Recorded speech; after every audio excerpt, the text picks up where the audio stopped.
There is a very specific, deeply misunderstood reaction that happens to a certain type of person when they are profoundly hurt, betrayed, or disrespected. While most of the world responds to emotional pain with explosive volume yelling, crying, arguing, or desperately demanding an apology, you do something entirely different. You do not raise your voice. You do not throw insults. You do not write a long emotional message explaining exactly how they broke your heart. Instead, you just stop. You go completely, absolutely, and chillingly silent. It is not a manipulative silence. You are not giving them the silent treatment to punish them or to force them to chase you.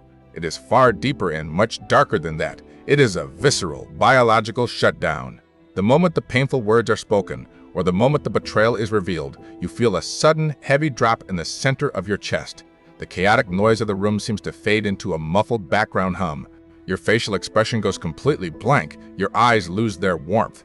You look at the person who just hurt you, and all the energy, all the fight, and all the desire to communicate simply drains out of your physical body like water emptying from a shattered glass. If you are the type of person who goes quiet when you are hurt, you know exactly how incredibly lonely this specific response can be. You sit there in absolute silence while the other person demands a reaction. They yell at you to say something. They call you cold. They accuse you of being an emotionless robot. They tell you that your silence means you simply do not care. And the most painful part is that sometimes, sitting alone in your room hours later, you actually start to believe them. You wonder if something is fundamentally broken in your brain. You wonder why you cannot just communicate like a normal human being. But behavioral psychology reveals a completely different, highly sophisticated reality about what is actually happening inside your mind. You are not cold, you are not broken, and your silence is absolutely not a symptom of weakness. When you go quiet during a painful conflict, your central nervous system is executing a high-level evolutionary survival protocol. In the next few minutes, we are going to dissect the brutal clinical psychology of why you go completely silent when you are hurt. We will uncover the hidden biological mechanics of the freeze response. We will explore how chronic invalidation in your past has physically rewired your brain's communication pathways. We will reveal why arguing with a toxic person feels like a literal death threat to your nervous system. And most importantly, we will decode how to transform this trauma-induced shutdown into the ultimate expression of psychological sovereignty. Pause whatever you are doing and write this down now. Going silent when you are hurt is not a failure of your ability to communicate. It is a highly advanced biological firewall designed to protect your sanity from total psychological collapse. To truly understand the architecture of this silent response, we have to look directly at the neurobiology of human conflict. When you are suddenly attacked, whether it is a physical threat in the wild or an emotional betrayal in your living room, your brain relies on its primitive alarm system, the amygdala. The amygdala's only job is to keep you alive. When it detects a massive threat, it instantly floods your bloodstream with adrenaline and cortisol, forcing you into one of three primary survival states: fight, flight, or freeze.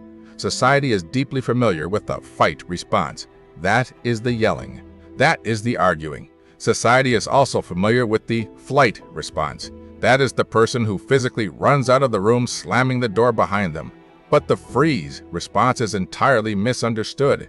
When your brain calculates that fighting back is utterly useless because the opponent is too aggressive, and it calculates that fleeing is impossible, it deploys the ultimate survival mechanism. It freezes. It deliberately shuts down your vocal cords. It numbs your emotional processing. It drops your heart rate and disconnects your conscious mind from your physical body. Why? Because in the wild, when an animal is cornered by a predator that is significantly larger and more dangerous, fighting back will only provoke a more violent attack. The animal goes completely limp. It plays dead. It eliminates all movement and sound, hoping that the predator will lose interest and walk away. When you go silent during a devastating argument, you are not trying to be difficult. Your brain has literally perceived the person across from you as an emotional predator. Your nervous system has rapidly calculated that attempting to explain your feelings, defend your boundaries, or demand respect will only result in more pain, more manipulation, and more emotional bleeding. So, your biology trips the circuit breaker. You go quiet because your primitive brain firmly believes that playing dead is the only mathematical way you will survive the interaction. But why does your brain perceive an argument as a lethal threat? To answer this, we have to look deeply into your history. This biological adaptation does not happen by accident. It is meticulously trained. If you go silent when you are hurt, it is almost a mathematical certainty that you grew up in an environment or spent years in a relationship where your voice was chronically weaponized against you. Think about your past. Every single time you tried to express sadness, you were told you were being too sensitive. Every time you tried to set a boundary, you were punished for being difficult. Every time you bravely tried to explain exactly how someone was hurting you, they aggressively twisted your words, played the victim, and somehow made the entire situation your fault. The human brain is a brilliant prediction machine. After enough data points of having your vulnerabilities mocked, ignored, or used as ammunition against you, your brain permanently updates its algorithm. It learns a brutal, uncompromising equation: speaking equals danger. It learns that giving someone the raw, honest truth about your pain is like handing a loaded gun to an enemy and politely asking them not to pull the trigger. So, when a conflict arises today, your brain accesses that deeply ingrained historical data. It looks at the person screaming at you and it says, "We have been here before. If we speak, they will twist our words. If we show them our tears, they will use them to manipulate us. If we try to explain our logic, they will exhaust us until we surrender." Your silence is not an absence of thought. Your silence is an incredibly loud internal calculation. It is the sound of your nervous system actively refusing to hand over any more ammunition to someone who is clearly committed to destroying you. This is where the separation happens. Listen to me very closely right now. You do not go silent because you have nothing to say. You go silent because you realize that the person standing in front of you entirely lacks the psychological capacity to hear you. This brings us to the hidden energetic reality of the silent shutdown. Most people who argue constantly are addicted to the illusion of being understood. They will literally exhaust their entire cognitive battery, spike their blood pressure, and ruin their entire week just to desperately force another human being to validate their perspective. They bleed energy trying to win an unwinnable war. But through intense trauma or chronic disappointment, your nervous system has become an absolute master of energy conservation. When someone hurts you, your brain immediately runs a cost-benefit analysis. It calculates the emotional return on investment. It sees that explaining your fundamental human worth to a person who has already decided to disrespect you is a massive misallocation of your life force. It is like trying to teach advanced calculus to a wall. It is not just pointless, it is biologically expensive. When you close your mouth and stare at them with that blank, cold expression, it is the ultimate act of self-preservation. You are closing the energetic valve. You are looking at them and silently deciding, my peace is significantly more expensive than your validation, and you simply cannot afford the admission ticket to my mind. This makes your silence incredibly threatening to highly toxic or manipulative people. Manipulators and narcissists feed on your reaction. Your emotional pain is their oxygen. They want you to yell. They want you to cry. They want you to send the massive, frantic text messages at 3 in the morning.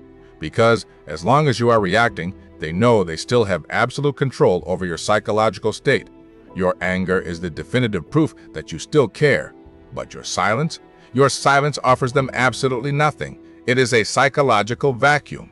When they attack you and you give them absolutely zero emotional feedback, you completely strip them of their power. You take away their script. They are suddenly left standing completely alone in a room, forced to listen to the echo of their own toxic dysfunction with no one else to blame it on.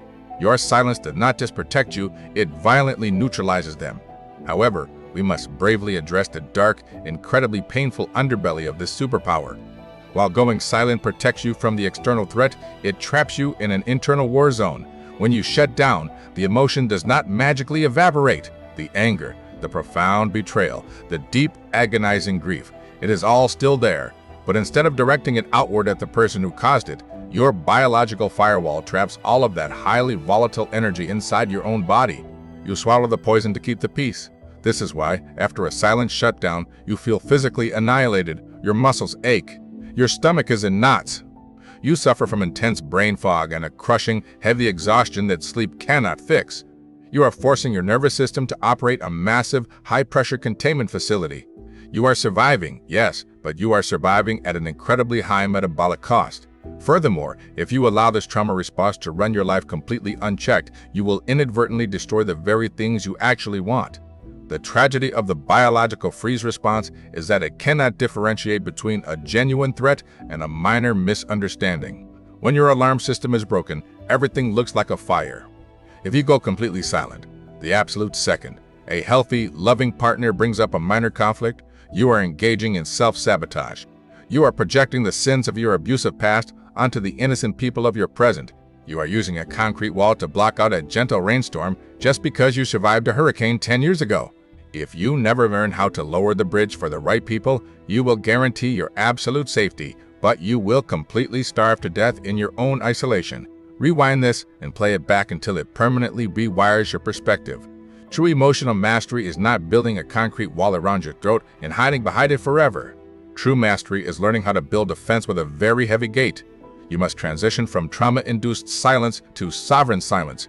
Trauma-induced silence happens to you. It is an involuntary panic attack. You literally cannot speak because fear has paralyzed your vocal cords. But sovereign silence is a conscious, elite choice.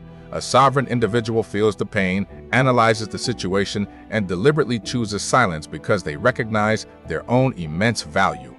They do not go quiet out of fear. They go quiet because they realize the person in front of them is simply not worthy of an explanation. They look at the chaos. They calmly lock the heavy iron gate, and they walk away with their dignity entirely intact. So if you are sitting there right now, staring blankly at your screen, feeling completely exhausted by the weight of all the words you have swallowed over the years, feeling guilty because society told you that your silence was a symptom of cowardice, feeling broken because people accuse you of being cold when you are actually just trying to survive the sheer volume of your own pain, let this be your absolute, undeniable validation. You are not cold. You are not a robot. You are a deeply sensitive, incredibly intelligent survivor whose nervous system simply learned how to build a fortress when the world refused to offer you a sanctuary. While others bleed their life force dry trying to force toxic people to understand them, you choose the ultimate preservation of your own peace. While others engage in pointless, screaming wars just to stroke their own fragile egos, you trust your discernment. You understand that your attention is the most expensive currency in the universe, and you absolutely refuse to spend it on bad investments. That is not weakness. That is sovereignty. And sovereignty is the quiet, invisible superpower that separates the perpetually exhausted masses from the truly, deeply empowered elite. If this made you realize exactly who you are, if this finally decoded the silent shutdown you have been battling your entire life, subscribe to the channel and turn on notifications. Do not let society shame you for the armor that kept you alive. Transmute the trauma, starve the noise, protect the energy. See you in the next protocol.